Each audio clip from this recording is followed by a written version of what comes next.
নমস্কার। আজকের আলোচনার বিষয় অন্নপূর্ণা ভান্ডার প্রকল্পের অফলাইন ফর্ম ফিল আপ আমরা কি করে করব। আমি অতনু। আমার এই ভিডিওটি ভালো লাগলে লাইক করবেন, শেয়ার করবেন, ইউটিউবে চ্যানেলটি সাবস্ক্রাইব করবেন এবং বেল আইকনটি অন রাখবেন, যাতে করে ভবিষ্যতে এই টাইপের ভিডিও আপনাদের কাছে সময় মতো পৌঁছে যায়। Welcome to the channel. Here we explore creativity and tech. I am Atanubid. Let us dive right in.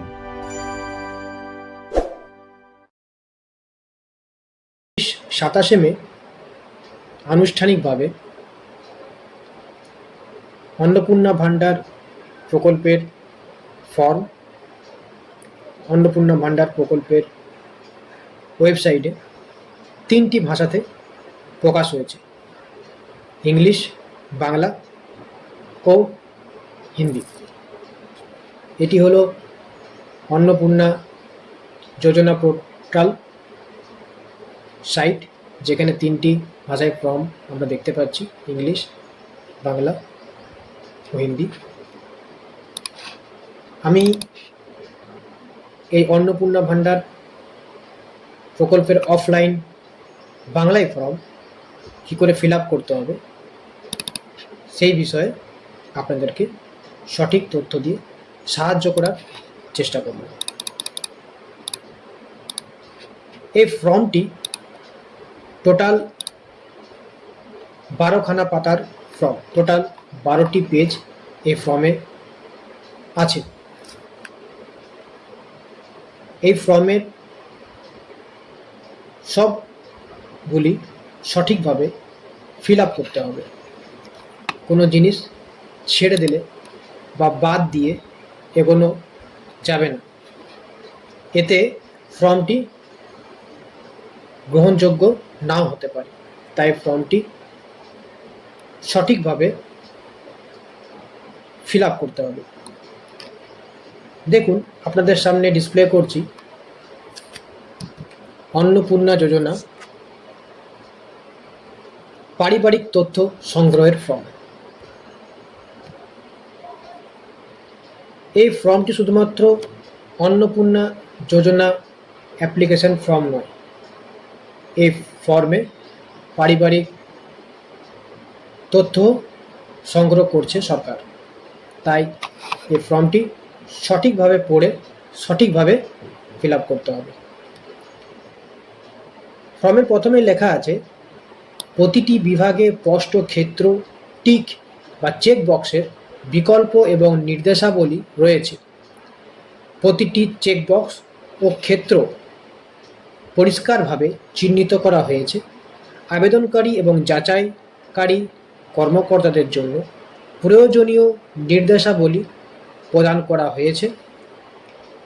প্রতিটি বিভাগ পূরণ করা বাধ্যতামূলক, অর্থাৎ ফর্মের প্রতিটি বিভাগ, প্রতিটি ফাঁকা জায়গা আমাদেরকে সঠিকভাবে পূরণ করতে হবে। তাহলে ফর্মটি গ্রহণযোগ্য হবে এবং এই অন্নপূর্ণা ভান্ডার প্রকল্পের সুবিধা আমরা নিতে পারব। তো প্রথমেই চলে আসি, ফর্মটাকে 3টি ভাগে ভাগ করেছে। প্রথম ভাগ বিভাগ বা ক্ষেত্র, দ্বিতীয় ভাগ বিকল্প বা ইনপুট, অর্থাৎ আমাদেরকে যেটা ইনপুট অর্থাৎ আমাদেরকে যেটা ফিল আপ করতে হবে, আর তৃতীয়তে নির্দেশনা, অর্থাৎ কীভাবে ফিল আপ করতে হবে, কী ডকুমেন্ট লাগবে সেই সম্পর্কে নির্দেশনা 3 নাম্বার পার্টে দেওয়া আছে। প্রথমে ক, পারিবারিক পরিচয়। 1 নম্বরে পরিবারের প্রধানের নাম, পুরো নামটা লিখুন আধার কার্ড অনুযায়ী। প্রথমে একটা জিনিস আমি ক্লিয়ার করে দিই, পরিবারের প্রধানের নাম অর্থাৎ HOF, head of the family, কে বা কার নাম আপনারা এখানে লিখবেন, এটা অনেকের মধ্যে কনফিউশন হয়। অসুবিধার মধ্যে পড়ে যে কার নাম লিখব। যিনি এই ফর্মটি ফিল আপ করছেন তার বাড়িতে হেড অফ দ্য ফ্যামিলি, অর্থাৎ সেই ফ্যামিলির প্রধানকে, তার নাম এইখানে লিখতে হবে। অর্থাৎ যিনি ফিল আপ করছেন তিনি যদি অবিবাহিত হন, অবিবাহিত মহিলা যদি বাবা বেঁচে থাকেন তাহলে এখানে তার বাবার নাম লিখতে হবে। বাবা যদি না থাকেন তাহলে তার মায়ের নাম লিখতে হবে। এবং মা যদি না বেঁচে থাকেন তাহলে যদি সেই পরিবারের প্রধান দাদা হয়ে থাকে তার দাদার নাম লিখতে হবে। বা তার দাদাও যদি না থাকেন, যদি সেই পরিবারের প্রধান এই ফর্ম ফিল আপ করার অ্যাপ্লিকেন্ট নিজে হন, তাহলে সেখানে সেই অ্যাপ্লিকেন্টের নাম লিখতে হবে, অর্থাৎ যিনি ফর্মটা ফিল আপ করছেন তার নাম লিখতে হবে। এরপর যদি কেউ বিয়ে হয়ে গিয়ে থাকে, অর্থাৎ বিবাহিত মহিলাদের ক্ষেত্রে এইখানে বাড়ির প্রধানের নামে কার নাম লিখবে। বিবাহিত মহিলাদের ক্ষেত্রে যদি শ্বশুরমশাই বেঁচে থাকেন তাহলে শ্বশুরমশাইয়ের নাম হবে। যদি বাড়ির প্রধান শাশুড়ি মা হন তাহলে শাশুড়ি মায়ের নাম হবে। যদি বাড়ির প্রধান হাজব্যান্ড হয় তাহলে হাজব্যান্ডের নাম হবে। যদি শ্বশুরমশাই, শাশুড়ি মা, হাজব্যান্ড বা বাড়ির প্রধান বলতে কেউ নেই, সেক্ষেত্রে বিবাহিত মহিলার নাম, অর্থাৎ যিনি এই ফর্মটি ফিল আপ করছেন সেই মহিলার নাম হবে। তাহলে HOF পরিবারের প্রধান জিনিসটা আশা করি ক্লিয়ার করতে পারলাম। যেখানে এখানে সর্বদাই তার নাম লিখব যিনি এই ফ্যামিলির সব থেকে উপরে, অর্থাৎ প্রধান হিসেবে বিরাজমান। সেটা বাবা হতে পারে, মা হতে পারে, শ্বশুরমশাই হতে পারে, শাশুড়ি মাতা হতে পারে, স্বামী হতে পারে, হাজব্যান্ড হতে পারে, দাদা হতে পারে এবং নিজেও হতে পারে। এখানে নামটি লিখব, যারই নাম লিখব আমি, সেই নামটি আধার কার্ড দেখে দেখে লিখব। আধার কার্ডে যে নামটি থাকবে সেই নামটি এখানে লেখা হবে। জন্ম তারিখ কার? HOF পরিবারের প্রধানের জন্ম তারিখ, দিন মাস বছর, আধার অনুযায়ী যা আছে তাই লিখব। পরিবারের প্রধান কে, সেটা পুরুষ হতে পারে তাহলে পুরুষ লিখব, মহিলা হতে পারে মহিলা লিখব, এবং অন্যান্য কেউ যদি হন তাহলে অন্যান্য লিখব। যদি বাবা হন তাহলে পুরুষে টিক করব, যদি মা হন মহিলায় টিক করব, অন্যান্য কেউ যদি বাবা হন বা দাদা হন বা নিজের স্বামী হন, হাজব্যান্ড হন, তাহলে পুরুষে টিক করব, অথবা মা হন বা শাশুড়ি মা হন বা মহিলা নিজে হন তাহলে মহিলাতে টিক করব, বা অন্য কেউ হলে অন্যান্যতে টিক করব। এবারে আসছি পরিবারের প্রধানের আধার নম্বর, অর্থাৎ যাকে আমরা এখানে লিখেছি, যার নাম আমরা এখানে লিখেছি, তার আধার নাম্বার আমরা এখানে পুট করব।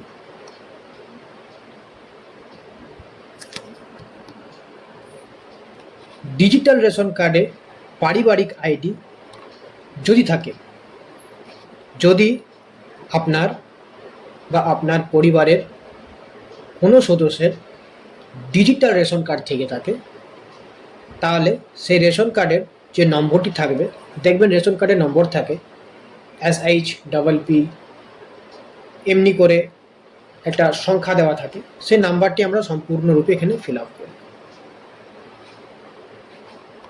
পরিবারের সদস্যের সংখ্যা, পরিবারে টোটাল কতজন সদস্য আছে, যদি কারো 2 জন থাকে তো শুধু 2 লিখব, যদি কারো 10 জন থাকে তো 10 লিখব। ঠিক এমনি করে যিনি ফর্মটা ফিল আপ করছেন তার পরিবারে টোটাল কতজন সদস্য আছেন তার নাম এখানে লিখব। ঠিকানা, এখানে যিনি অ্যাপ্লিকেন্ট, যিনি ফর্মটি ফিল আপ করছেন তার ঠিকানা হবে আধার কার্ড দেখে। আধার কার্ডে ঠিক যে ঠিকানাটা আছে সেই ঠিকানাটা এখানে সম্পূর্ণরূপে ফিল আপ করবেন। স্থায়ী ঠিকানা, যেখানে আপনি বসবাস করছেন। যোগাযোগ নম্বর, এখানে অ্যাপ্লিক্যান্ট অর্থাৎ যিনি ফর্ম ফিল আপ করছেন তার যোগাযোগ নম্বর, মোবাইল নম্বর দিতে হবে। মোবাইল নম্বরটি কিন্তু আধারের সঙ্গে লিঙ্ক থাকা দরকার, অর্থাৎ অ্যাপ্লিক্যান্টের যে মোবাইল নম্বরটি আধারের সঙ্গে যুক্ত সেই মোবাইল নম্বরটি এই ফাঁকা বক্সে লিখবেন। পরবর্তী 9 নাম্বার, নাম, জন্ম তারিখ, লিঙ্গ, পরিবারের প্রধানের সঙ্গে সম্পর্ক, আধার নম্বর পরিবারের সকল সদস্য। এখানে ফর্মে জানতে কি চেয়েছে না, 9 নম্বরে আমাকে বলছে যে পরিবারের যতগুলি সদস্য আছে সেই সদস্যের নাম, ডেট অফ বার্থ, লিঙ্গ এবং সেই সদস্যর সঙ্গে পরিবারের প্রধানের কি সম্পর্ক সেই সম্পর্কটি এবং আধার নাম্বারটি আমাদেরকে ডিটেলসে দিতে হবে।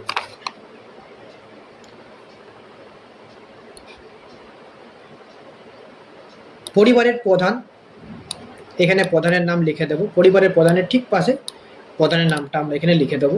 যার নাম আমরা প্রধান লিখে এসেছি এখানে সেই নামটা সেম টু সেম আমরা ফিল আপ করব। সেই প্রধান যদি অন্নপূর্ণা যোজনার জন্য আবেদন করেছে, যদি আবেদন করছে বা করবে, তাহলে এখানে হ্যাঁতে টিক করব।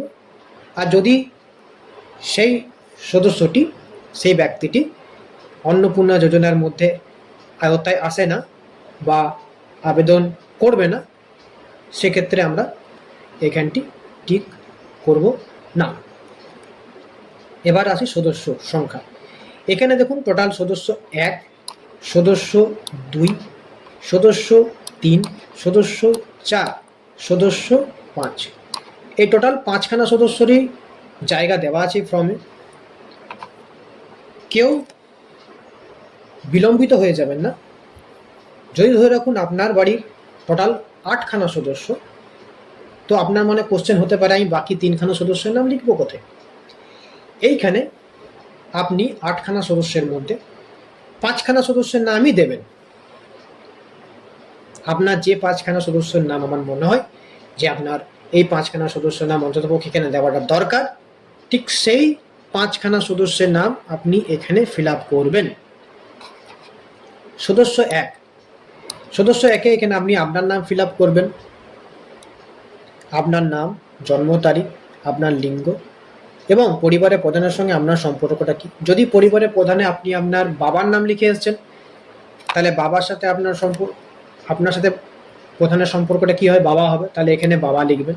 যদি পরিবারের প্রধানে হাজব্যান্ডের নাম লিখে এসেছেন, তাহলে এখানে আপনি লিখবেন হাজব্যান্ড, স্বামী, এবং এখানে আপনার আধার নম্বর লিখবেন। এবং এই 1 নম্বর সদস্যটি যেটা ফিল আপ করবেন, সেই সদস্যটি যদি অন্নপূর্ণা ভাণ্ডার প্রকল্পের আওতায় আসে, তাহলে হ্যাঁতে টিক করবেন, নয়তো ছেড়ে দেবেন, টিক করবেন না। এমনি করে আপনারা সদস্য 1, সদস্য 2, সদস্য 3, সদস্য 4, সদস্য 5, টোটাল সদস্যের 5খানা সদস্যের নাম আমরা এখানে পুট করবেন। যেমনিভাবে দেওয়া আছে, নাম, জন্ম তারিখ, লিঙ্গ, পরিবারের প্রধানের সঙ্গে সম্পর্ক এবং আধার নাম্বার এখানে পুট করবেন। এবং সেই সদস্যগুলো যদি অন্নপূর্ণা ভাণ্ডার প্রকল্পের আওতায় আসে, তাহলে হ্যাঁতে টিক করবেন, অন্যথা টিক করবেন না। যদি এই 5খানা সদস্যের মধ্যে কোনো সদস্য 5 বছর নিচে হয়, হতেই পারে যিনি ফিল আপ করছেন তার কোনো বাচ্চা আছে যার বয়স 4 বছর, তো তার ক্ষেত্রেও নাম, জন্ম তারিখ লিখবেন, লিঙ্গ লিখবেন, পরিবারের সঙ্গে প্রধানের সম্পর্কটা লিখবেন, আধার নম্বর জায়গায় NA লিখে দেবেন, যেটি এখানে লেখা আছে। দেখুন, বয়স 5 বছরের কম হলে আধারে NA চিহ্নিত করুন, অর্থাৎ আধারের জায়গায় লিখবেন NA, not applicable. 10 number point, পরিবারের প্রধান এবং পরিবারের সকল প্রাপ্তবয়স্ক সদস্যের ব্যাংক অ্যাকাউন্ট নগদ অর্থ হস্তান্তরের জন্য। অর্থাৎ 10 নম্বরের পয়েন্টে আমাদের কাছে জানতে চেয়েছে যে পরিবারের প্রধান এবং সকল প্রাপ্তবয়স্ক সদস্য অর্থাৎ যে পরিবারের প্রধানের নাম আপনি দিয়েছেন এবং যে 5খানা আপনি সদস্যের নাম এর আগে পাতায় ফিল আপ করে এসেছেন, ঠিক তাদের ব্যাংক অ্যাকাউন্ট ডিটেলস এখানে লাগবে। HOF অর্থাৎ পরিবারের প্রধান, হেড অফ দ্য ফ্যামিলি, যার নাম লিখেছেন তার ব্যাংক অ্যাকাউন্ট নম্বরটি দেবেন। কিন্তু ব্যাংক অ্যাকাউন্ট নম্বর দেওয়ার আগে একটা জিনিস অবশ্যই মাথায় রাখবেন, এই HOF বা বাকি সদস্যদের যখনই ব্যাংক অ্যাকাউন্ট লিখবেন, সেই ব্যাংক অ্যাকাউন্টটি ডিবিটি ক্রেডিটের জন্য আধার লিঙ্ক যুক্ত ব্যাংক অ্যাকাউন্ট প্রদান করতে হবে। অর্থাৎ আপনি যারই ব্যাংক অ্যাকাউন্ট এইখানে লিখবেন, এই সকল জায়গায় ব্যাংক অ্যাকাউন্ট লিখবেন, সেই অ্যাকাউন্টটি যেন ডিবিটি লিঙ্ক করা থাকে, আধার লিঙ্ক করা থাকে। ডিবিটি লিঙ্ক এবং আধার লিঙ্ক করা ব্যাংক অ্যাকাউন্টই এইখানে লিখবেন। তাই HOF এর ক্ষেত্রে ব্যাংকের নাম লিখবেন। ধরুন SBI তে আপনার HOF এর অ্যাকাউন্ট আছে, তো আপনি এখানে লিখবেন state bank of India, account নাম্বারে অ্যাকাউন্ট নাম্বার দেবেন এবং ব্যাংকের পাসবইতে ব্যাংকের IFSC কোড বলে একটা কোড থাকে। যেমনি আপনাকে স্টেট ব্যাংকেরটা এক্সাম্পল দিচ্ছি, স্টেট ব্যাংকের থাকবে SBIN 00001234, এমনি টাইপের একটা কোড থাকবে, যে কোডটি আপনাকে এখানে লিখতে হবে। সেটা সব ব্যাংকের আলাদা আলাদা হয়। যদি কারো ইউনিয়ন ব্যাংকের থাকে ইউনিয়ন ব্যাংক দেবেন, নাম অ্যাকাউন্ট নাম্বার লিখবেন, তার পাসবুক থেকে IFSC কোড লিখবেন। HOF এ যেমনি ফিল আপ করবেন সেমনি সদস্য 1 যেটা দিয়ে এসছেন প্রথম পাতায়, তার same to same bank account fill up করবেন। সদস্য 2 সদস্য 3 সদস্য 4, এই 1 2 3 4 5 সদস্যের মধ্যে যদি কোনো সদস্যের ব্যাংক অ্যাকাউন্ট না থাকে, হতেই পারে কোনো সদস্য 12 বছরের, কোনো সদস্য 18 বছরের, কিন্তু ব্যাংক অ্যাকাউন্ট করেনি, সেই সদস্য জায়গাটা আপনারা পুরোপুরি ফাঁকা রাখবেন। অর্থাৎ ধরুন আমরা সদস্য 2, তার ব্যাংক অ্যাকাউন্ট খোলা নেই, তো সদস্য 2 এই ব্যাংক অ্যাকাউন্টের ব্যাংকের জায়গায় এবং ব্যাংক অ্যাকাউন্ট নম্বরের জায়গায় এবং IFSC কোডের জায়গায় কিচ্ছু লিখবেন না, এটি সম্পূর্ণ পরিষ্কার রাখবেন। পরবর্তী 11 নম্বর পয়েন্ট, এপিক HOF এবং সকল প্রাপ্তবয়স্ক সদস্য ভোটার তালিকায় অংশ নম্বর সহ। এপিক মানে হচ্ছে ভোটার কার্ড, ভোটার কার্ডকে এপিক বলা হয়, এপিক মানে হচ্ছে ভোটার কার্ড। তাই এবারে 11 নম্বর পয়েন্টে জানতে চেয়েছে আপনার HOF অর্থাৎ পরিবারের প্রধান এবং বাকি যে সদস্যের নাম আপনি লিখেছেন 1 2 3 4 5 তাদের এপিক নম্বর অর্থাৎ ভোটার কার্ডের আইডেন্টিটি নম্বর, যেটা ভোটার কার্ডের ঠিক উপর দিকে থাকে কোণাতে, এবং সেই ভোটার কার্ডটি কোন বিধানসভা ক্ষেত্র এবং অংশ নম্বর। বিধানসভা ক্ষেত্র আপনি ভোটার কার্ডের পিছনেই পাবেন এবং অংশ নম্বরটা আপনি যে ভোট দিয়েছিলেন সেই পার্ট স্লিপে খুব ভালো করে লেখা থাকে, সেখান থেকে পাবেন। তো HOF অর্থাৎ পরিবারের প্রধানের এপিক নম্বর লিখবেন এবং সেই এপিক কার্ডটি কোন বিধানসভা ক্ষেত্র এবং কোন অংশ নম্বর সেটা লিখবেন। এমনি করে সদস্য নাম্বার 1 2 3 4 5 5 জনেরই সেম টু সেম দেখে দেখে ফিল আপ করবেন। যদি এই সদস্যের মধ্যে কোনো সদস্যের এপিক কার্ড না হয়ে থাকে,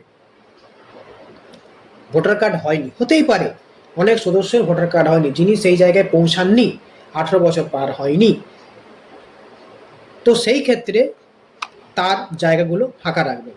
ধরুন সদস্য 2 ধরে নিলাম ভোটার কার্ড নেই, হয়নি, তো তাই সদস্য 2 এপিক নম্বর এবং বিধানসভা ক্ষেত্র অংশ ফাঁকা রাখবেন। এবার আসি 12 নম্বর, বিভাগ অর্থাৎ আপনি যে ফর্ম ফিল আপটা করছেন, যে ফর্ম ফিল আপটা করছে তিনি কোন কাস্ট, কোন জাতি থেকে বিলং করে, অর্থাৎ তিনি জেনারেল কাস্ট, না তিনি ST, না তিনি SC, না তিনি OBC। যদি জেনারেল কাস্ট হয় তাহলে তাকে অসংরক্ষিত অর্থাৎ UR এ ক্লিক করতে হবে। যদি সে তপশিলি হয় SCতে ক্লিক করবে, তপশিলি উপজাতি হয় তাহলে STতে ক্লিক করবে, অন্যান্য হয় তাহলে OBCতে ক্লিক করবে। তো যে যে জাতি থেকে বিলং করছে সে সেইখানে সেই জাতিটি টিক করবে। কিন্তু মনে রাখবেন যে যদি আপনি এসটি, এসসি, ওবিসি এই সকলগুলো টিক করে থাকেন, তাহলে তাদের যে আইডেন্টিটি কার্ড, যেমনি ST card, SC card, OBC card যেগুলো হয়, সেই কার্ডের জেরক্স কপি কিন্তু আপনাকে ফর্মের সাথে দিতে হবে জাতিগত প্রমাণের জন্য। শুধুমাত্র এসটি, এসসি, ওবিসি, পিভিটিজি এবং ইউআরইডব্লিউএফ এর জন্য, সাধারণের জন্য কোনো প্রমাণপত্র দিতে হবে না। এবারে খ বিভাগ, ক্ষয়ে কি বলছে? ক্ষয়ে বলছে রেশন কার্ড ও খাদ্য ভর্তুকি। এবারে আমাদের কাছে জানতে চাইছে যে আমরা রেশন কার্ড কি আছে, রেশন কার্ডের সম্পূর্ণ বিবরণী আমাদেরকে জানতে চাইছে। 1 নম্বরে বলছে আপনার কি ডিজিটাল রেশন কার্ড আছে, অর্থাৎ আপনি মানে যে ফর্মটা ফিল আপ করছে তাকে জিজ্ঞাসা করা হচ্ছে আপনার কি ডিজিটাল রেশন কার্ড আছে। যদি আপনার কাছে ডিজিটাল রেশন কার্ড থাকে তাহলে আপনি হ্যাঁতে ক্লিক করবেন, যদি না থাকে তাহলে আপনি নাতে ক্লিক করবেন। যদি না হয়, যদি নায় ক্লিক করে থাকেন তাহলে তার জন্য এই 2 নাম্বার কলম যেটা আছে তো সেটা ফিল আপ করার দরকার নেই, তারা সেটা ফিল আপ করবে না। যারা হ্যাঁতে ফিল আপ করবেন তারা 2 নাম্বারটি ভালো করে দেখে ফিল আপ করবেন। 2 নম্বরে লেখা আছে যদি হ্যাঁ হয়, অর্থাৎ যদি এখানে হ্যাঁ টিক করে থাকেন তবে কার্ডের ধরন উল্লেখ করুন, অর্থাৎ আপনার কাছে কি কার্ড আছে। দেখবেন কার্ডে, রেশন কার্ডের উপরে দেখবেন, আপনাকে আমি বলেছিলাম এর আগে কার্ডের নাম্বার যখন লিখছিলাম তখন দেখবেন বলেছি আমি SPHH, দেখুন SPHH আছে, দেখবেন কার্ডের নাম্বারে আগেই এই জিনিসগুলো লেখা থাকে SPHH, AA PHH। তো আপনার কার্ডে যেটি লেখা থাকবে আপনাকে এখানে সেটি টিক করতে হবে।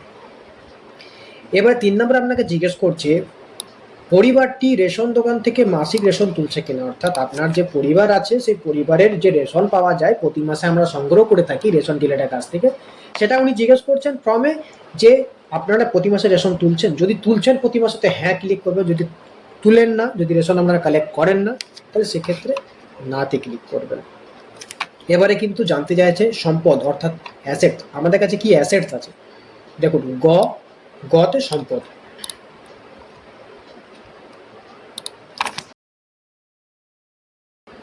বাড়ির ধরন, আপনার বাড়িতে কি 3 বা তার বেশি পাকা বাড়ি রয়েছে। যদি যিনি অ্যাপ্লিক্যান্ট, যিনি ফর্মটি ফিল আপ করছেন তার বাড়িতে 3টি বা 3টির বেশি পাকা বাড়ি থাকে, পাকা বাড়ি মানে হচ্ছে ঢালাই বাড়ি, বাড়ির উপরে ছাদ, সিমেন্টের ছাদ বাড়ির উপরে, তাকে পাকা বাড়ি বলা হয়। যদি পাকা বাড়ি 3টি বা 3টির বেশি থাকে তাহলে হ্যাঁ ক্লিক করবেন, যদি না থাকে তাহলে নাই ক্লিক করবেন। 2 নাম্বার পারিবারিক জমির মালিকানা, যদি কেউ নিজের বাড়িতে থাকেন অর্থাৎ নিজের জমি জায়গা কিনে সেখানে বাড়ি বানিয়ে আছেন তাহলে তার সেই জমির মালিক তিনি নিজে, অর্থাৎ পারিবারিক জমির মালিকানা, অর্থাৎ যদি অ্যাপ্লিক্যান্ট ফিল আপ করে থাকে, যদি অ্যাপ্লিক্যান্টের বাবার নামে সেই যে জমিতে ওনারা বসবাস করছেন সেই জমি হয়ে থাকে বা অ্যাপ্লিক্যান্টের নামে সেই জমি হয়ে থাকে তাহলে সেই জমির মালিকানার হিসাবে হ্যাঁ লিখতে হবে, হ্যাঁতে টিক করতে হবে। যদি তারা ভাড়া বাড়িতে থাকে, যাদের জমি নেই, যারা ভাড়া বাড়িতে থাকে, নিজস্ব জমি নেই, লোকের বাড়িতে ভাড়া থাকে বা নর্মাল এমনি বাড়ি করে আছে যেটা জমি নয়, কাঁচা বাড়ি করে দিন যাপন করে, তাদের জন্য নাতে টিক করবে।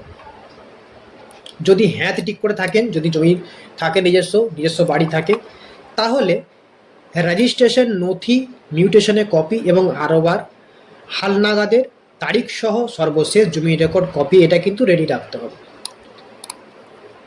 বাংলার ভূমি সাইট থেকে নিজের জমির লেটেস্ট সর্বশেষ আরওআর পাবেন, ওটা ডাউনলোড করে রাখতে হবে। মিউটেশন কপি পেয়ে যাবেন, ওই মিউটেশন কপি, এই দুটো জিনিস আপনাদেরকে রাখতে হবে, এই ফর্মের সঙ্গে জমা দিতে হবে। 3 নাম্বার পরিবারের সকল সদস্যের মোট জমির পরিমাণ শতকে, অর্থাৎ আপনার যদি জমি থেকে থাকে, যদি আপনি এই জায়গায় হ্যাঁ করে এসছেন তাহলে সেক্ষেত্রে আপনাকে এটা ফিল আপ করতে হবে।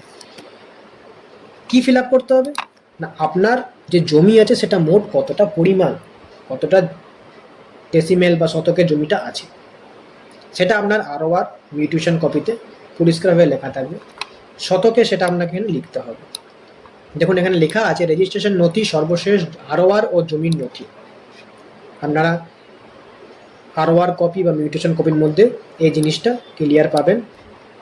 তারাই পাবেন যারা নিজস্ব জমিতে বাড়ি করে বসবাস করেন। যারা ভাড়া বাড়িতে থাকেন তাদের জন্য এইটা ফিল আপ করার দরকার নেই। যানবাহন, যানবাহন 4 নম্বরে যানবাহন। আপনি বা পরিবারের কোনো সদস্য কি অবাণিজ্যিক মোটর চালিত 4 চাকা গাড়ি আছে, অর্থাৎ যিনি ফিল আপ করছেন তার বা তার পরিবারের কোনো সদস্য, বাবা হোক, মা হোক, ভাই হোক, দাদা হোক বা হাজব্যান্ড হোক বা ছেলে হোক, কারুরই যদি কোনো 4 চাকা গাড়ি থাকে, অবাণিজ্যিক মানে নিজস্ব ইউজ, যেটা পার্সোনাল ইউজ হয়, 4 চাকা গাড়ি থেকে থাকে, সেই গাড়ি কটা আছে সেটা এখানে উল্লেখ করতে হবে। যদি গাড়ি থেকে থাকে হ্যাঁ লিখতে হবে, না থাকলে না লিখতে হবে। না লিখলে পরে বাকিগুলো ফিল আপ করার দরকার নেই। যদি হ্যাঁ লিখে থাকেন তাহলে তার গাড়ি কটা আছে, একটা আছে, দুটো আছে, 4 চাকা। এখানে 2 চাকার কোনো কথা নেই, লিখে দিয়েছে 4 চাকা। যদি গাড়ি থেকে থাকে গাড়ি কটা আছে 4 চাকা সেটা আপনাকে লিখতে হবে। গাড়ির রেজিস্ট্রেশন নম্বর এখানে লিখতে হবে। যদি দুটো থাকে দুটো 1 2 করে লিখে দেবেন, যদি একটা থাকে একটা লিখবেন। এবং যদি গাড়ি, জিপ, ট্রাক্টর অন্তর্ভুক্তকরণ হয়, যদি হয় তাহলে মডেল নাম্বার, অর্থাৎ গাড়ি যে আছে সেই গাড়ির মডেল নাম্বার আপনি এখানে পাবেন, সেগুলো লিখে দেবেন। যারা যে গাড়ি ইউজ করে তারা সকলেই জানে যে আমার গাড়ি কি মডেল নাম্বার, আমার গাড়ির রেজিস্ট্রেশন নম্বর কি, আমার কাছে কটা গাড়ি আছে। তাদের কাছে এই জিনিসটা সম্পূর্ণ ক্লিয়ার। যাদের কাছে গাড়ি নেই তারা না ঠিক করে এই পুরো জায়গাগুলো ফাঁকা রেখে এগিয়ে যাবে। এবারে 5 নম্বরে বলছে পারিবারিক ভিত্তিক সদস্যদের স্বাস্থ্য বীমা, অর্থাৎ হেলথ ইন্স্যুরেন্স, যেটা আমরা এখন প্রায় সকলেই করে থাকি। তো যদি কারোর স্বাস্থ্য বীমা সদস্যদের থেকে থাকে, ধরুন আপনার পরিবারে আপনার বাবার আছে স্বাস্থ্য বীমা বাট আপনার নেই, তো এখানে কিন্তু আপনাকে হ্যাঁ করতে হবে, হ্যাঁ টিক করতে হবে। যদি আপনাদের কারোরই না থাকে তাহলে না করে এড়িয়ে যাবেন, একবার নাই টিক করবেন। তো বাকিগুলো আর এতগুলো ফিল আপ করার দরকার নেই। যা স্বাস্থ্য বীমা থাকবে না তার এগুলো আর ফিল আপ করার দরকার নেই। কিন্তু যদি কারোর স্বাস্থ্য বীমা থাকে তাহলে এখানে হ্যাঁ টিক করতে হবে এবং সেই স্বাস্থ্য বীমাটা সরকারি না বেসরকারি তার ডিটেলসটা আপনাকে দিতে হবে। এবারে আসি, যদি আপনি এখানে হ্যাঁ করে দেন তাহলে কার স্বাস্থ্য বীমাটা আছে। যদি আপনার হেড অফ দ্য ফ্যামিলি, অর্থাৎ পরিবারের যিনি প্রধান, যার নাম লিখেছেন, তার যদি স্বাস্থ্য বীমা থেকে থাকে তাহলে সেখানে এখানে দেখতে হবে স্বাস্থ্য বীমাটা কার, সরকারের না বেসরকারি, কার অধীনে করেছেন। যদি সরকারি হয় সরকারিতে ক্লিক করবেন, বেসরকারি হয় বেসরকারিতে ক্লিক করবেন। আচ্ছা, বিমা যে অঙ্ক, অর্থাৎ কত টাকার বিমা করা আছে, 1 লাখ, 1.5 লাখ, 2 লাখ, 5 লাখ, 20 লাখ, 25 লাখ যা আছে, সেই এখানে সাম অ্যাসুয়ার্ড অর্থাৎ বিমার অঙ্কটা এখানে লিখতে হবে। প্রিমিয়ামের বিবরণ, আপনি কত টাকা করে প্রিমিয়াম দেন, কোয়ার্টারলি, মান্থলি, ইয়ারলি, সেই প্রিমিয়ামের বিবরণটা এখানে লিখতে হবে। সেম টু সেম সদস্য 1-এর যদি থেকে থাকে, সদস্য 1-এর খাতে same to same fill up করবেন, সদস্য 2-এর খাতে same to same fill up করবেন, 3, 4, 5-এর ক্ষেত্রে ফিল আপ করে দেবেন যদি থেকে থাকে তো। আর যদি সবার না থাকে, ইন্ডিভিজুয়াল কারো থাকে, তাহলে সেই সদস্য সংখ্যায় গিয়ে তাদেরটা ফিল আপ করবেন। একদম উপরে পাতায় যেরকমভাবে আপনি সাজিয়েছেন 1, 2, 3, 4, 5, ঠিক পরবর্তী যতগুলো আমি দেখিয়ে দিয়ে এলাম ঠিক সেমনি সিকুয়েন্সে 1, 2, 3, 4, 5-এ কাজ হবে।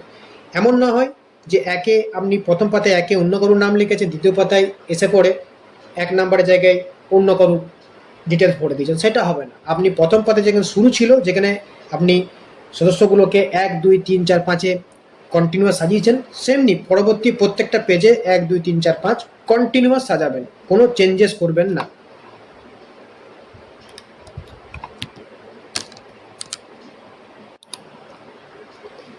এবারে আসি ঘ, আয় বা পেশা।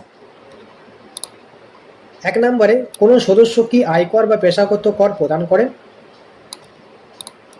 আয়কর মানে হচ্ছে ইনকাম ট্যাক্স। যদি আপনার ফ্যামিলির মধ্যে কেউ ইনকাম ট্যাক্স দিয়ে থাকে, ইনক্লুডিং আপনি, যদি আপনিও দিয়ে থাকেন ইনকাম ট্যাক্স, তাহলে হ্যাঁতে ক্লিক করবেন, অন্যথায় নাতে ক্লিক করবেন। যদি আপনার পরিবারের মধ্যে কেউ বা আপনি যদি প্রফেশনাল ট্যাক্স পেড করে থাকেন তাহলে হ্যাঁতে ক্লিক করবেন, আর যদি না করেন তাহলে নাতে ক্লিক করবেন। যদি না করেন তাহলে এই বাকি জিনিসগুলো ফিল আপ করা আপনার দরকার নেই, যে এই যে জিনিসগুলো হয় তাহলে বাকি জিনিসগুলো আপনার ফিল আপ করার দরকার নেই, শুধু নাতে ক্লিক করে বেরিয়ে যাবেন। কিন্তু যদি হ্যাঁতে ক্লিক করেন তাহলে আপনাকে কী করতে হবে, পরিবারের সদস্যদের প্যান কার্ড যদি থাকে আমরা এখানে লিখতে হবে। হ্যাঁতে ক্লিক করবেন। হ্যাঁ, যদি হ্যাঁ হয় তাহলে নাম এবং প্যান নম্বর উল্লেখ করুন। অর্থাৎ আমি যদি এখানে হ্যাঁ করে এসছেন তাহলে আমরা এখানে উল্লেখ করতে হবে। HOF এর নাম লিখতে হবে এবং প্যান নাম্বার লিখতে হবে। অর্থাৎ পরিবারের হেডে যার নাম ছিল তার নামটা লিখবেন এবং তার প্যান কার্ড নাম্বার লিখবেন। ঠিক সদস্য 1 2 3 4 5 অবধি সবারই নাম লিখবেন এবং প্যান কার্ড নম্বর লিখবেন। যদি আপনার এগুলো না থেকে থাকে বা আপনার এটা দরকার নেই, আপনারা কেউ ইনকাম ট্যাক্স পেড করেন না বা প্রফেশনাল ট্যাক্স পেড করেন না, তাহলে এই নাতে ক্লিক করে দেবেন এই ঘরের, আর উপরের নাতে ক্লিক করে চুপচাপ এই কলমটি এড়িয়ে যাবেন। এবারে আসি 3 নম্বর, কর্মসংস্থানের ধরন। কর্মসংস্থানের ধরন অর্থাৎ আপনার পরিবারের যিনি প্রধান, যিনি প্রধানের নামটা লিখেছেন, সেই প্রধান কি ধরনের কাজ করে থাকে। দেখুন আপনার এই সাইডে লেখা আছে সবচেয়ে উপযুক্ত ঘরের টিক চিহ্ন দিন, যদি থাকে প্রয়োজনীয় নথি স্বনথি ঘোষণা জমা দিন। অর্থাৎ যদি আপনার প্রধান সরকারি কোনো ক্ষেত্রেতে কাজ করে তাহলে টিক চিহ্ন দেবেন এবং সেই সরকারে যে কাজ করছে তার একটা প্রমাণপত্র আপনাকে সঙ্গে রাখতে হবে। বেসরকারি ক্ষেত্রে বেতনভুক্ত কর্মচারী যদি হয় তাহলে এখানে টিক দেবেন, সংগঠিত ক্ষেত্রে এখানে টিক দেবেন, পরিযায়ী শ্রমিক ক্ষেত্রে এখানে টিক দেবেন, বেকার এবং অন্যান্য ক্ষেত্রে এখানে টিক দেবেন। বেকার, অন্যান্য, পরিযায়ী শ্রমিক, অসংগঠিত, সংগঠিত, বেসরকারি এদের ক্ষেত্রে আপনার কোনো প্রকার সেইভাবে ডকুমেন্ট লাগবে না, বাট কিন্তু সরকারি ক্ষেত্রে আপনাকে সেই ডকুমেন্টটি রাখতে হবে প্রমাণের জন্য যে হ্যাঁ HOF অর্থাৎ পরিবারের প্রধান এই সরকারিতে কাজ করে এবং এটা তার প্রমাণপত্র। ঠিক তেমনি সদস্য 1, সদস্য 2, সদস্য 3, 4, 5 সকলেরই ফিল আপ করবেন। যদি ধরুন কোনো রকম সদস্য 3 কোনো কাজ করে না, কিন্তু তিনি ছোট, কাজ করার 18 বছর নিচে তিনি কোনো কাজ করে না, পড়াশোনা করে, তো তার জন্য এখানে কোনো ক্ষেত্রেই টিক করবেন না। কারণ কি এখানে কোথাও লেখা নেই যে স্টুডেন্ট বা 18 বছরের নিচে তিনি শ্রমিক নন, এই টাইপের কিছু এখানে লেখা নেই। এখানে লেখা আছে সরকারি ক্ষেত্র, বেসরকারি ক্ষেত্র, সংগঠিত, অসংগঠিত, পরিযায়ী, বেকার এবং অন্যান্য, তাই ছেড়ে দেবেন। এবার আসি 4 নম্বর।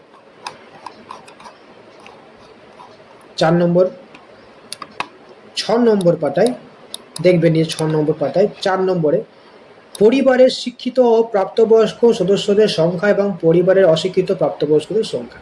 অর্থাৎ এডুকেশন কোয়ালিফিকেশন আমাদের জানতে চাইছে যে আমাদের পরিবারে যদি 10 জন মেম্বার হয়ে থাকে তো সেই 10 জনের মধ্যে শিক্ষিত কজন, অশিক্ষিত কজন।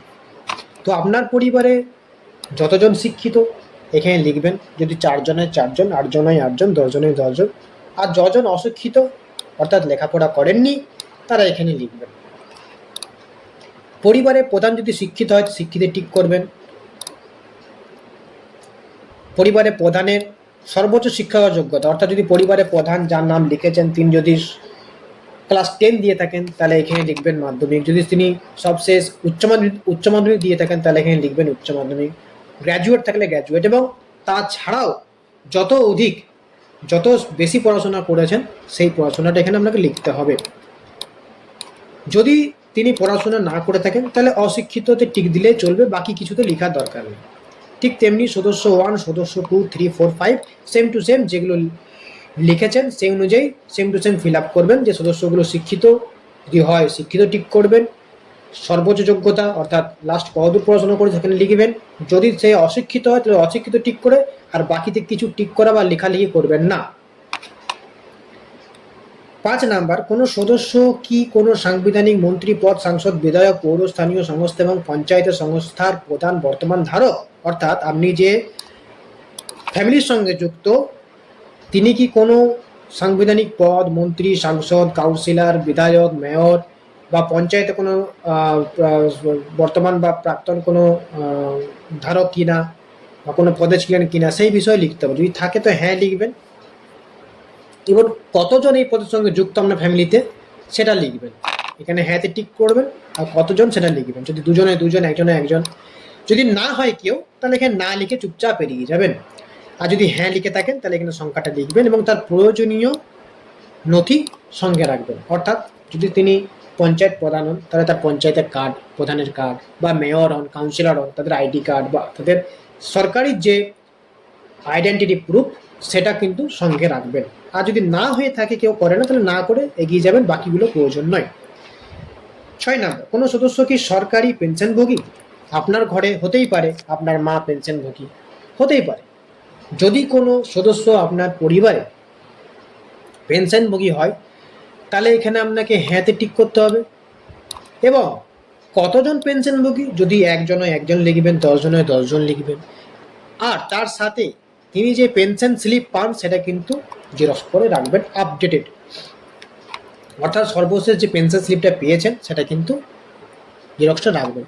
যদি আপনার পরিবারে কেউ পেনশন না পায় তাহলে নাতে ক্লিক করে বাকিগুলো কিছু না করেই এগিয়ে যাবেন। 7 নম্বর, কোনো সদস্য কি জিএসটির অধীনে নিবন্ধিত আছেন? অর্থাৎ আপনাদের পরিবারে কোনো ব্যক্তির নামে কোনো জিএসটি সার্টিফিকেট আছে, GST goods and service tax certificate, GST issue আছে। অর্থাৎ হতে পারে আপনার হাজব্যান্ড দেখা গেল একটা দোকান করে বা কোনো একটা সংস্থা করে, সেখানে জিএসটি সার্টিফিকেট ইস্যু আছে, তাহলে সেই ক্ষেত্রে আপনি হ্যাঁ লিখবেন এবং এখানে জিএসটি একটা নাম্বার পাওয়া যায়, জিএসটি সার্টিফিকেট থেকে নাম্বারটা এখানে লিখে দেবেন, ঠিক এই জায়গায় নাম্বারটা লিখে দেবেন। আর যদি জিএসটি না থাকে তাহলে না করে বাকিগুলো কিছু না করে এড়িয়ে যাবে।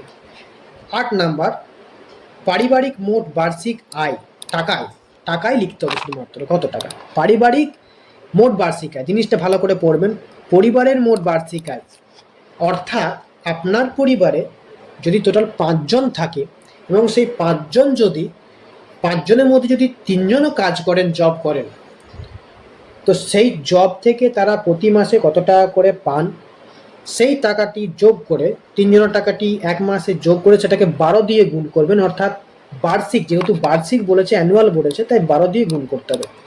অর্থাৎ আমি যদি ধরে নিই এক ব্যক্তি আপনার বাড়িতে 4-5 জনের মধ্যে 3 জন জব করেন, সেই 3 জন প্রতি মাসে 1000 টাকা করে পায়, তাহলে এক মাসে 3 জনের কাছ থেকে 3000 টাকা আদায় হয়। 12 মাসে অর্থাৎ এক বছরে 12 × 3000 অর্থাৎ 36,000 টাকা আদায় হয়। তাহলে আমি এখানে লিখব 36,000। কিন্তু ওটা আপনারা দেখবেন যে আপনার পরিবারে কতজন কাজ করে এবং তারা কত করে মাসিক পায় সেটাকে যোগ করে টোটালটাকে 12 দিয়ে গুণ করবেন, যেটা আসবে সেই অঙ্কটা এখানে লিখবেন। সেটা হতে পারে 1 লাখ, 2 লাখ, 3 লাখ, 5 লাখ, 20 লাখ, যেটা আসবে সেটা এখানে লিখবেন। এবার আসছে অন্যান্য পরিচয় নথি। প্রথমে আছে সিএএ আবেদনের বর্তমান অবস্থা যদি থাকে। যদি আপনাদের সিএএ কারো আবেদন হয়ে থাকে তাহলে সেক্ষেত্রে আপনার পরিবারের কোন ব্যক্তির সিএএ আবেদন হয়েছে শুধু সেই ব্যক্তিকে শুধু এখানে চিহ্নিতকরণ করতে হবে। যদি আপনার মনে হয় যে আপনার বাড়ির পরিবারের প্রধানের সিএএ আবেদন হয়েছে তাহলে এখানে আবেদন করা হয়েছে ক্লিক করবেন এবং আবেদন নম্বরে এখানে লিখে দেবেন। ইস্যু করা হয়েছে ক্লিক করবেন, সার্টিফিকেট নম্বর এখানে লিখে দেবেন। যদি আপনার মনে হয় না প্রধানের সিএএ আবেদন হয়নি তা এখানে প্রয়োজন নয় বলে এগিয়ে যাবেন। ঠিক তেমনি সকলের ক্ষেত্রে সদস্য 1, 2, 3, 4, 5 এর ক্ষেত্রে দেখে নেবেন, যদি কারোর সিএএ আবেদন না হয়ে থাকে তাহলে সকলের ক্ষেত্রে প্রযোজ্য নয়। ঠিক এই জায়গাটি ক্লিক করে বাকিগুলো ছেড়ে এগিয়ে যাবেন। যদি এই মেম্বারগুলোর মধ্যে কারোর সিএএ আবেদন হয়েছে তাহলে কিন্তু আবেদন করা হয়েছে কিনা টিক করবেন, আবেদন নম্বর ঠিক তার নিচে লিখে দেবেন, ইস্যু করা হলে ইস্যু করবেন এবং সার্টিফিকেট নম্বর লিখে দেবেন, এগিয়ে যাবেন তার পরবর্তী স্টেপ। অন্যান্য কিষাণ ক্রেডিট কার্ড অ্যান্ড এআরডি, শিল্পী ক্রেডিট কার্ড, মৎস্যজীবী ক্রেডিট কার্ড, শিক্ষার্থী ক্রেডিট কার্ড ইত্যাদি।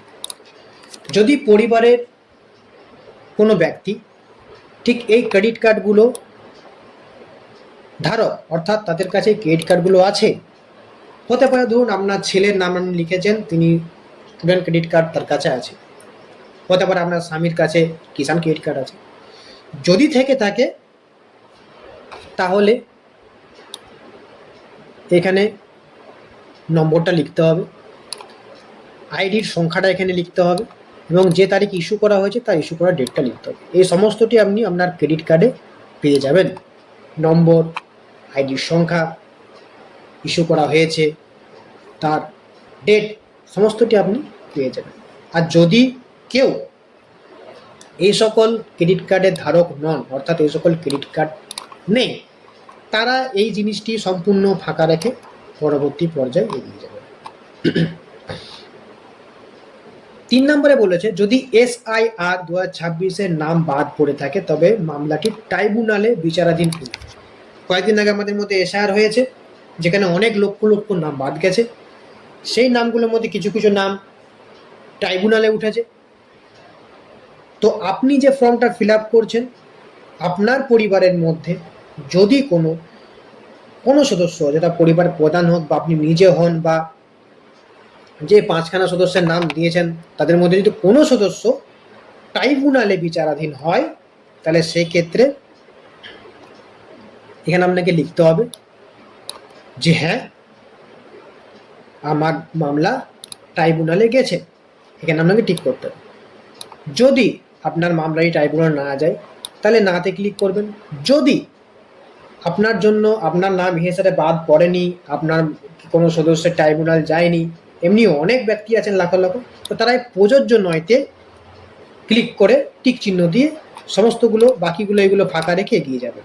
সেম টু সেম পরিবারের প্রধানের জন্য ফিল আপ করবেন, বাকি সদস্যের জন্য same to same fill up করবেন। তার পরবর্তী পর্যায়ে আসবেন সামাজিক মর্যাদা ও নির্ভরশীল ব্যক্তিগণ। 1 নম্বরে আছে বিদ্যালয়ে অধ্যয়নরত পরিবারের সকল শিশুর বিবরণ। এখানে দেখুন সদস্য নম্বর, আপনার পরিবারে যটা শিশু, যটা বাচ্চা স্কুলে পড়াশোনা করবে, তাদেরকে এখানে নাম তুলে ধরতে হবে। কেমনভাবে? এখানে শিশুর নাম আলাদা করে দেওয়া আছে, শিশু সদস্য নম্বর আলাদা করে দেওয়া আছে। কেমন দেওয়া আছে? ধরুন আপনার ঘরে 4 জন শিশু আছে, এক এক করে নামগুলো লিখবেন। শিশু সদস্য 1, সেখানে আপনার 1 নম্বর শিশুর নাম লিখলেন, কোন শ্রেণীতে পড়ে তার সেই শ্রেণীর নাম, UKG, KG 1 2 3 4 5 6 7 8 যেটা হয় লিখবেন।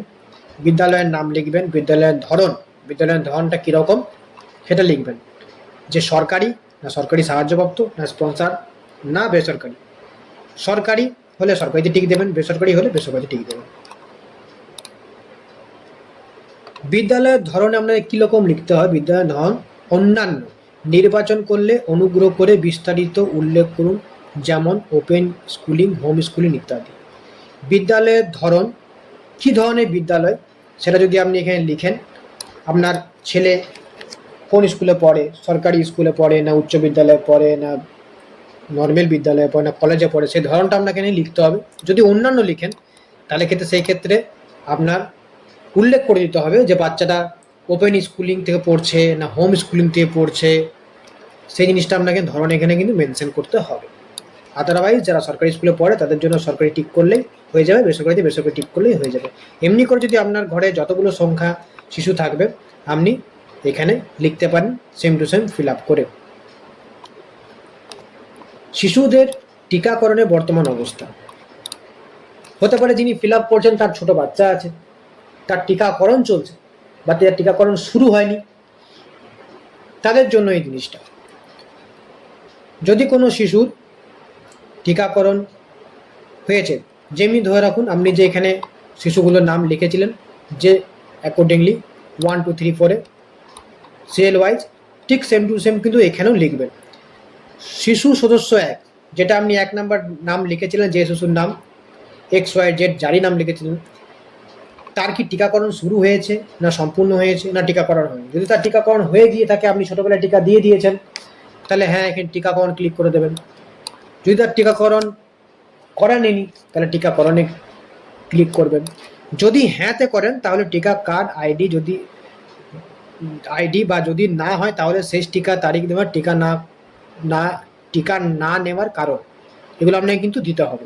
যদি আপনি টিকা দিয়ে থাকেন তাহলে টিকার আইডি কার্ড যেটা থাকে সেটা আপনার রাখতে হবে সঙ্গে, বা শেষ কবে টিকা দিয়েছিলেন সেটা রাখতে হবে। বা যদি টিকা না দিয়ে থাকেন, অর্থাৎ এই যে এখানে যদি টিকটা ক্লিক করেন, যদি টিক চিহ্ন দেন, তাহলে কিন্তু টিকা কেন দেননি সেই বিষয়ে কিন্তু আপনাকে সঠিক জিনিস রাখতে হবে সাথে। এবারে আসি, আপনি কি কোনো সরকারি প্রকল্পে আছেন?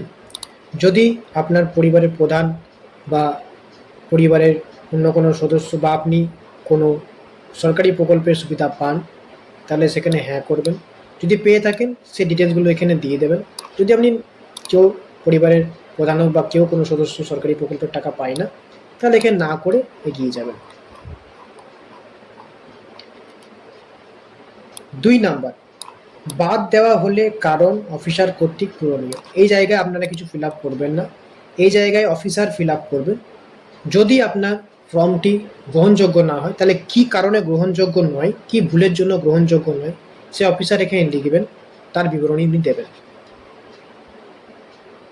ওর জয় দেখুন লেখা আছে ঘোষণা ও সম্মতি। এখানে লেখা আছে, আমি এই মর্মে ঘোষণা করছি যে উপরের প্রদত্ত তথ্য আমার জ্ঞান ও বিশ্বাস অনুযায়ী সত্য এবং প্রযোজ্য ক্ষেত্রে আমি সকল সহায়ক নথি প্রদান করেছি এবং উপরের উল্লেখিত কোনো মানদণ্ড বাদ দিইনি। আমি আমার অবগত যে আমার প্রদত্ত কোনো তথ্য মিথ্যা প্রমাণিত হলে আমার সামাজিক সুরক্ষা সংক্রান্ত সুবিধাসমূহ বন্ধ হতে পারে। অর্থাৎ আপনি যে সমস্ত নথি দিয়েছেন, যা যা লিখেছেন সব সঠিক, সেটা সম্মত থাকলে এখানে টিক করবেন এবং আপনার যে ফুল সিগনেচার সেখানে সই করবেন। এবং তারপরে যা যা আছে এই সকলগুলো আপনাদের ফিল আপ করার দরকার নেই, এগুলো আপনাদের জন্য নয়। আচ্ছা, আরেকটা জিনিস ফর্মে ক্লিয়ার বলে দিয়েছে যে পরিবার বলতে কাকে বুঝবেন, যে পরিবারের সদস্যর নাম লিখতে বলছে, আমি কাকে বুঝবো, ক্লিয়ার বলে দিয়েছে। পরিবার বলতে এমন একদল ব্যক্তিকে বোঝায় যারা সাধারণ একসঙ্গে বসবাস করেন এবং একই রান্নাঘর থেকে খাবার সংগ্রহ করেন। অর্থাৎ যিনি ফিল আপ করবেন তিনি বুঝে নেবেন যে তারা একসঙ্গে আসে কি না, বা তারা যে নাম লিখেছেন এখানে, যে পরিবারের নামগুলো লিখেছেন, তারা যাতে একসঙ্গে থাকেন এবং তাদের রান্নাঘর অর্থাৎ খাবার যেন একই জায়গা থেকেই হয়, তাকেই পরিবারের সদস্য বলা যাবে। যারা ঘর ছেড়ে দিয়েছেন বা যারা অন্য জায়গায় আলাদা করে থাকেন, ভাগ করে নিয়েছেন নিজেকে, তার জন্য কিন্তু সেই ব্যক্তিগুলোই হবে যারা এখন যুক্ত। ধন্যবাদ, আশা করি বোঝাতে পেরেছি। যদি কোনো ভুল ত্রুটি হয়ে থাকে ক্ষমা করে দেবেন। ভিডিওটি ভালো লাগলে লাইক করুন, শেয়ার করুন, সাবস্ক্রাইব করুন। আবার দেখা হবে। ধন্যবাদ।